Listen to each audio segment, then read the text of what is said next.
All right, so my name's Katie, and I love Muslims. And my name's Nate, and I love Muslims. Good morning, Momentum. Right now we are in a series called These Are My People, and we get to hear from some different people at Momentum about the people that they just really love and jive with. And for Katie and I, that's foreign people.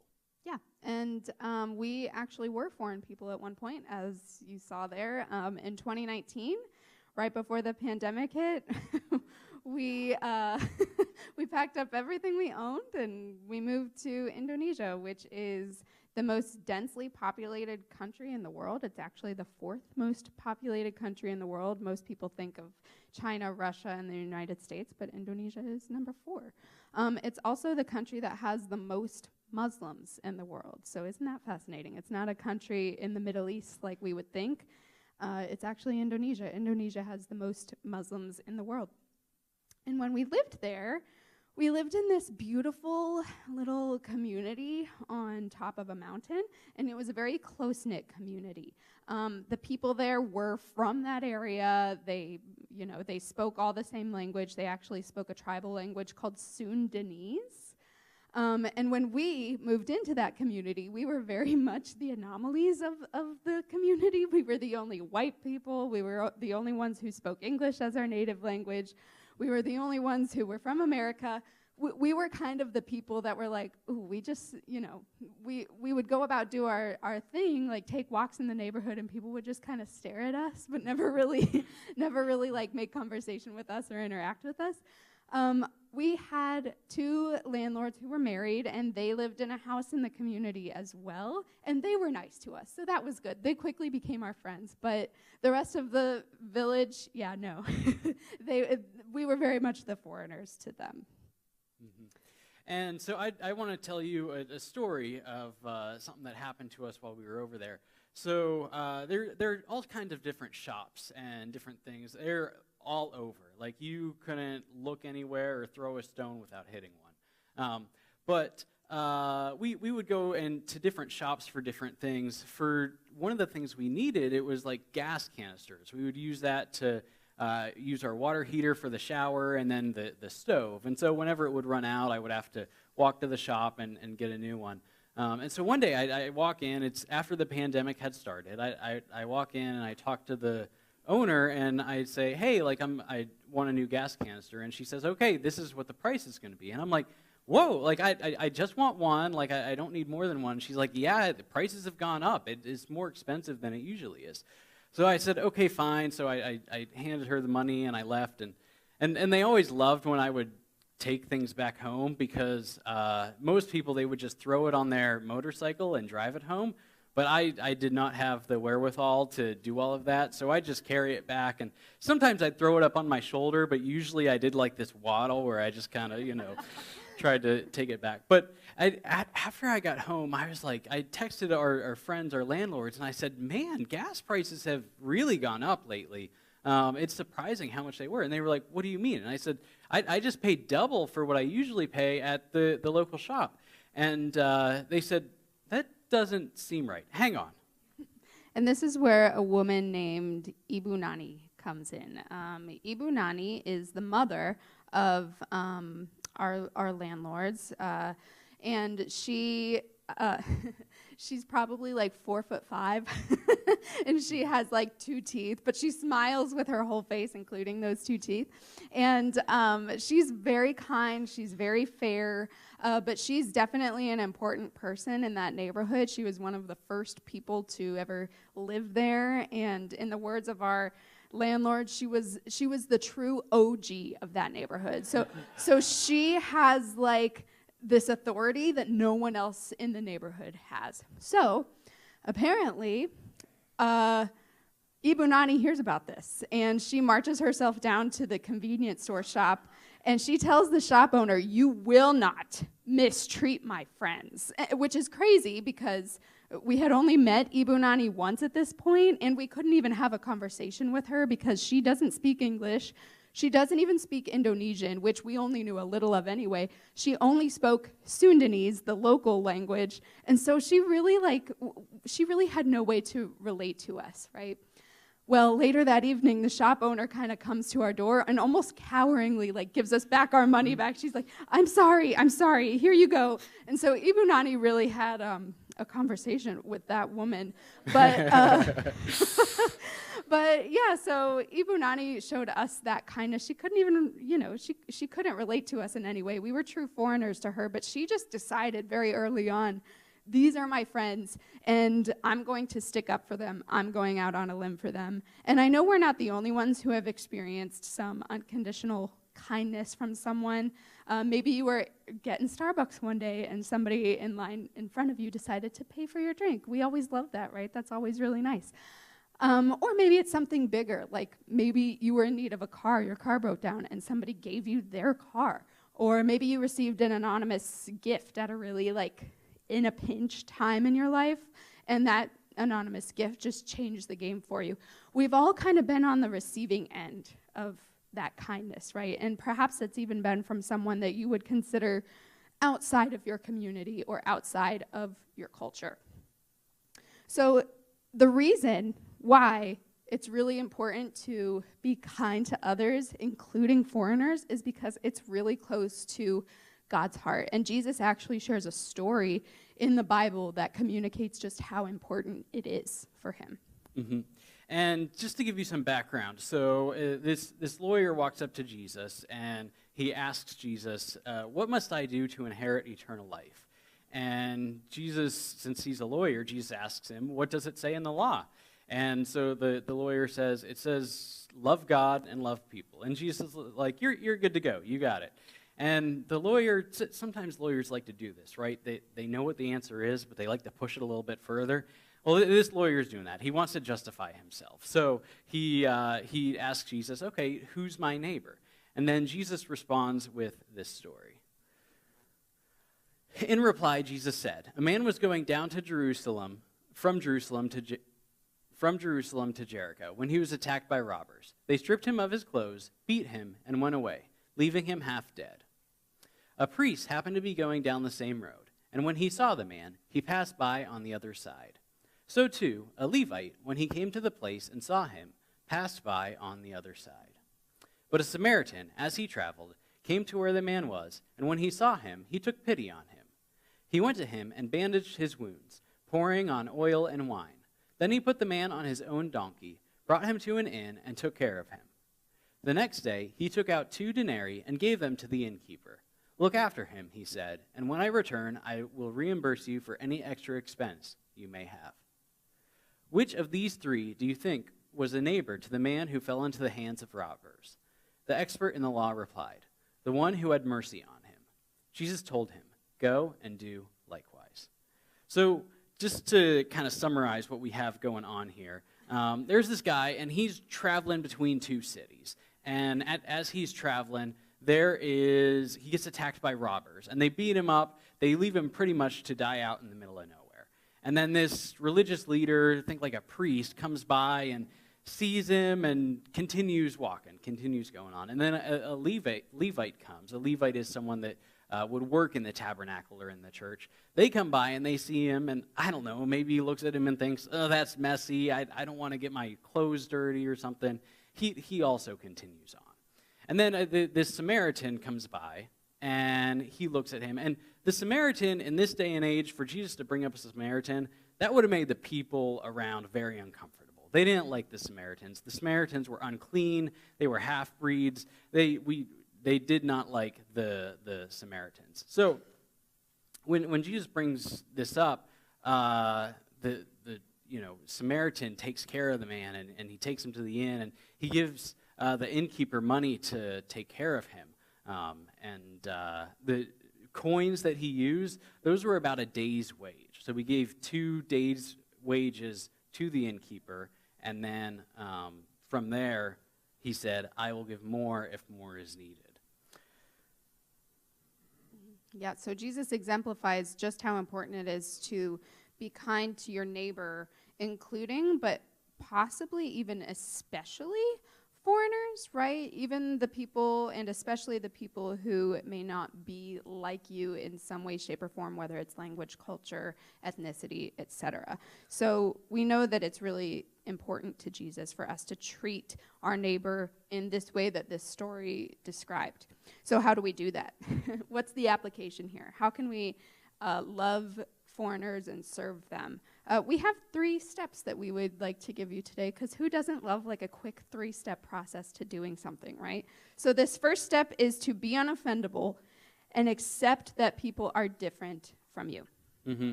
So earlier today, the first thing we said was that we love Muslims. And there's something that sounds provocative about the statement, I love Muslims. And maybe it's that, we've been at odds for centuries, Christianity and Islam. And maybe it's the fact that if you believe Jesus is God and you follow Christianity, that doesn't align with Islamic belief. Yeah, and maybe it could be that some things have happened in our country's history at the hand of people who identify as Muslims. Maybe you feel this urge like, Muslims deserve our contempt because some people did very, very terrible things. And I do want to say, those things were terrible. They absolutely are terrible, and they deserve our grief. But I don't think Jesus would think it's productive to his kingdom to shun a whole people group away just because a few people who were part of that group did something terrible. I think he would think it's counterproductive, and I also think he would say that's just outright wrong. So why exactly should we be unoffendable? I think there's several reasons for that. I think the biggest reason is that God is very unoffendable towards us. If we have, called ourselves followers of Jesus, that means we're saved and we're seen in right stance with him. However, everyone sins. Everyone sins and falls short of the glory of God. There's no one here who hasn't made some mistake, whether big or as small as calling someone in traffic an idiot in your mind. Even something like that is offensive to God. And so none of us can say, I'm good. I haven't sinned enough for God to be mad at me. No, there's always something that we've done. I sin every day. I probably offend God every single day. But he still pursues me and serves me, and we should pursue and serve others as well. Mm-hmm. Just because we don't believe the same things as Muslims doesn't mean that saying, I love Muslims is wrong. Jesus hung out with outcasts and sinners, and if Jesus were here on this earth today, I don't think it's unreasonable to think that he wouldn't spend his time with Muslims. Well, the God Allah is a very different God from God the Father and Jesus. Jesus still died for Muslims, and Jesus still wants Muslims to be in heaven with him. So step 2 we have here is know your audience. Indonesian culture is much different from American culture. The families in Indonesian culture live physically close together, but they also are close in that they just do everything together. In Indonesia, you're Muslim because your family's Muslim, and their parents before them, and their parents before them. It's no wonder, with this in mind, that on average it takes 7 years of ministering to someone in Indonesia before they will choose to become a follower of Jesus. With a culture built on family, the way we minister to Indonesians has to adjust to the cultural patterns of Indonesia. So Paul writes in 1 Corinthians 9:20, and just so you know, Paul is this guy, he was persecuting Christians before God called him to become a follower of Jesus. But in 1 Corinthians, he writes, "To the Jew, I became like a Jew, to win the Jews. To those under the law, I became like one under the law, though I myself am not under the law, so as to win those under the law. I become all things to all people." Loving people means giving up our own cultural way of doing things, our own desires to share the gospel, or to eat certain foods, or to wear certain clothes. And okay, if you've read our book, I know you might be thinking, whoa, Nathan, wear certain clothes. I know there was a dude running around naked in there. I do not want to do that. Okay, that was abnormal even for Indonesia. Even if Indonesians did run around naked, I highly, highly doubt we would do that. But anyway, so in regards to clothing, here's like an actual example, right? So in Christian culture around, well, I can't say around the world because I haven't been to every single country, but I think it's pretty normal for women to wear, you know, like, you can wear t-shirts, you can wear shorts, like it's fine, especially if it's hot. Like in Indonesia, it was hot. It was like 90 degrees every day. So if we were hanging out with Christians, who cares? I would wear a t-shirt and shorts because that's what I was comfortable in. But if we were hanging out with Muslims, it would be a different story. See, Muslim women, they always wear long sleeves. They always wear pants or skirts down to their ankles. It's just part of the way that they live. And so in order to kind of protect our reputation with Muslims and to keep that door open to serve them and love them, I would wear that. I would wear pants and I would wear long sleeves, even though it was hot, because I felt that it was important. Mm-hmm. So in Indonesia, loving people means coming alongside them and living life with them. It means talking about the best place to get produce and supporting the local shops and celebrating the local holidays with them. Yeah, and this could happen here too. If you were, you know, in your local coffee shop and you continuously see like, oh, there's a lot of Spanish speakers that come to this coffee shop because I hear them speak Spanish to each other all the time. You could ask them like, hey, could you teach me how to say hello in your language, or how are you? You know, just ask them to teach you some phrases. Oh my goodness, their day would probably brighten up because that's something important to them. That's something that's part of their identity, and they get a chance to share that with you. That's awesome, right? So maybe asking someone to share some phrases from their native language with you, or this one's even better because who doesn't love food, but asking them to share some of their traditional dishes with you. Like, then you not only get a really awesome meal, but they get an opportunity to share something with you that's important to them. My dad, he did this. I love my dad. He passed away a few years ago. I love him so much, but he was kind of a self-proclaimed xenophobic person. He pretty much just, without reason, kind of didn't like people from other countries without reason. It was silly, and he probably knew that it was silly, but that's how he felt. When he went to work every morning, he would stop at this gas station that was along his commute, and he would buy a pack of cigarettes. And at this gas station, it was always like the same clerk. It was this Indian guy, middle-aged, and my dad would share pleasantries with him every day. You know, hi, how are you? Just being polite. And the guy would do the same thing for him. And one day, my dad got this idea. My dad was like a really good chef, and he had this award-winning barbecue sauce. He was like known for his barbecue sauce.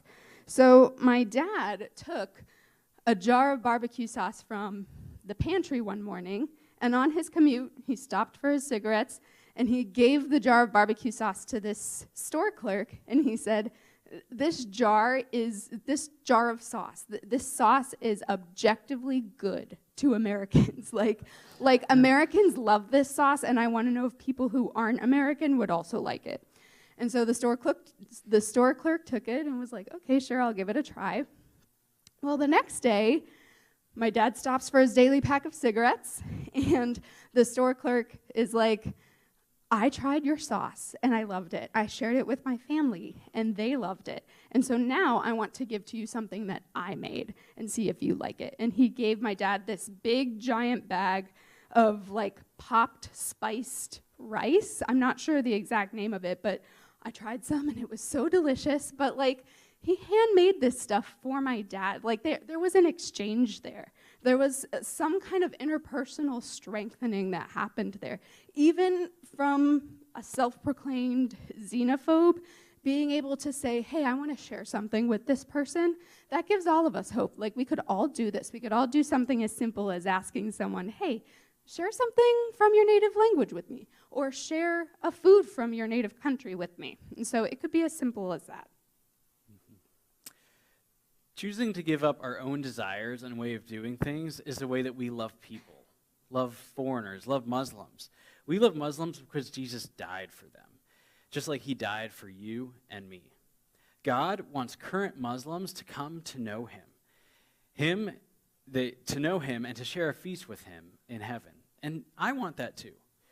Well, there is a difference in culture between America and Indonesia. I think we all can take a lesson from what it takes to minister to people in Indonesia. We all know someone that we can spend more time with, or play more games with, or have a barbecue with, or just spend more diligent time talking with them about the gospel. We traveled to Indonesia because God doesn't just care about people in America. John 3:16 says, "For God so loved the world." We traveled there to care about the people in Indonesia and to share the message of God with them. We care about the people in Indonesia because God cares about the people in Indonesia. And I think Dan planned on purpose for us to preach this message right after the 4th of July. I think he was hoping we'd catch a tomato or something. I don't know. But the question that I challenge you to ask yourselves today is, who are my foreign people? Foreign can mean so many things. Sure, it can mean someone from a different country, but foreign people are also around us all the time. Foreign people live a lot closer than we tend to think. They're the other parents at soccer practice that we haven't talked to yet. They're the people in our neighborhoods that we haven't gotten to know. And foreign people are out in different places, but they're also on our streets, in our communities, and around us all the time. It's easy to see the cultural differences between America and Indonesia, but there are cultural differences between Starbucks and Dunkin' Donuts. An important step in ministering to people is understanding where they are coming from. Step 3 here is ensure that they know Jesus. It is great to spend time with people and to love on them and to learn about them, but at the end of the day, if we truly believe that we have the message of life, we have no choice but to share it with the people around us. A word that might come to mind as we talk and with people that travel to other countries is the word missionary. And that kind of plays into this fake hierarchy that there's everyday Christians, and then above that is people that work in the church, and above that is pastors, and then above that is missionaries, and then even above that is martyrs. Well, the problem with that is that God calls all of us to carry out his mission. So while we were there, we didn't call ourselves missionaries. We called ourselves English teachers on the Great Commission. And if you're not familiar with what the Great Commission is, before Jesus left earth, he gave us a homework assignment. And it's Matthew 28, 19, and 20. "Therefore, go and make disciples of all nations, baptizing them in the name of the Father, and of the Son, and of the Holy Spirit, and teaching them to obey everything I have commanded you. And surely I am with you always, to the very end of the age." You see, we were simply fulfilling what God calls all of us to do. But see, if you're here today and you call yourself a follower of Jesus, you have the same mission. God calls you to go out and to share his message with the world. And like Nate said, for us, it was English teachers on the Great Commission, because that just so happened to be our jobs when we lived in Indonesia. But that's like a fill-in-the-blank kind of phrase. Like for you, it might be accountant on the Great Commission or IT specialist on the Great Commission, right? We all kind of have a part to play in this. Mm-hmm. And God doesn't just call the highly qualified. Some examples from the Bible. Moses, he's the guy that led people out of Israel. He was a murderer. And David, the king of Israel, the same guy that killed Goliath with a sling, he had an affair with a married woman. And then he had her husband killed, so I guess he was also a murderer. And then Paul, the guy who wrote a large portion of the New Testament, he was killing Christians before God called him to follow him. So also a murderer, yeah. So none of us are below the call of the Great Commission. That's what we're trying to say here. Everyone can play a part. God uses broken, everyday people to carry out his mission and his plan.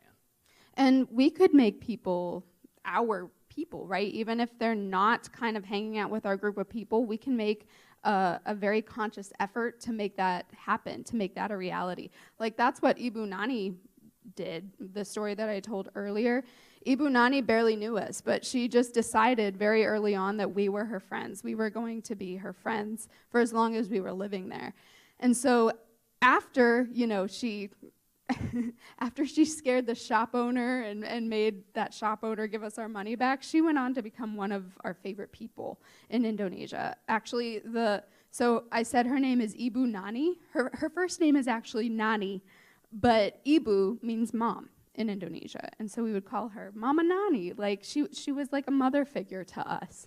And so she would do just crazy, intricately kind things. Like she would bring us on road trips with her family. She would, if there was ever an Indonesian or a Muslim holiday, she would prepare food with her own hands and then bring us a large chunk or a large portion of that food to our door and say, "Here, enjoy, I made this for you." In like the Sundanese that we didn't understand, she would just be so smiley and tell us, "I hope you enjoy it." And this is crazy. She had, just from hanging out with us enough, learned that our favorite dish in Indonesia was this fried fish dish. And so before we left Indonesia to come back here, she prepared, cooked, freeze-dried, and vacuum-sealed this fish and gave it to us to take back to America with us because she knew we loved it. She wanted us to have a little something from Indonesia to, make us not miss it so much when we came back here. So she really made a valiant effort to be super inclusive and turn us from foreigners to family just out of the goodness of her own heart. Mm-hmm. And so when it comes down to it, I don't care who your people are. Maybe they're foreign people and maybe they're not. For us, it was Muslims, and we want to see as many current Muslims in heaven sharing the feast with us as we can. But for you, maybe it's not. Whoever your people are, find your people, spend time with them, and share the message of good news with them. Well, when Jesus came to earth, he lived out this message. We were foreigners to God's plan, but he extended love to us so we wouldn't be foreigners anymore, but family. Jesus stepped in, pursued us, left his home in heaven, and lived among us. Then he died for the whole world. He saved us from our sin. When Jesus did that, we went from foreigners to family of God. He died the death that made it so that we would never have to be separated from God again. We went from foreigners to family. Foreigners can become family. And one really cool example of this is actually a story from the Old Testament about a lady named Rahab. She was a prostitute at the time, so she was seen kind of as the lowest person of the low in her community in Jericho. And so she was part of that community, but nobody really saw her as someone who really belonged there. But at the same time, there were Israelites that were trying to roam about looking for a place to settle down called the Promised Land. And so on their journey, they sent these scouts or these spies, a few spies ahead of them to see what's going on in the land ahead of us. Is there war? Is there famine? Is the terrain really crazy? So these spies went into the land of Jericho where Rahab lived, and they were scoping out the place. They were seeing what are the vulnerabilities of the land. They were very much intruders, okay? So they could have been put into slavery or executed for what they were doing. And in fact, the Jericho officials almost caught them. They were right on their tail, and Rahab saw this. And she had heard about the God of Israel. She had heard that the God of Israel does incredible things, and he takes care of his people. And so she said, these guys, they have something special, and I feel the need to protect them. So she did. She hid them in her own house. She really went out on a limb for them. And those guys ended up being safe. The spies from the Israelites ended up being safe, and everything was well. And in fact, Rahab decided, hey, the God of this group is so great, I want to be a part of this group. So she went on to travel with the Israelites on their quest for the Promised Land, and she became an Israelite herself. So she went from being a foreigner to being family. And I think the coolest part of this whole story is that she was such a part of the family of God that she is in the lineage of Jesus. And so if you look at who is this person's father and this person's mother and this person's father and this person's mother, all the way leading up to Jesus, she's there. She's that important. She's that much a part of the family of God. And so Ibunani did this. She was just very diligent about making us family, turning us from foreigners into family. And I think we should be very diligent too, because that's what Jesus has done for us. And so how do we do that? Well, he gave us the instructions. He said, go into all the world, making disciples of all nations, love your neighbor as yourself, including foreigners, and love God. Would you pray for us, Nate?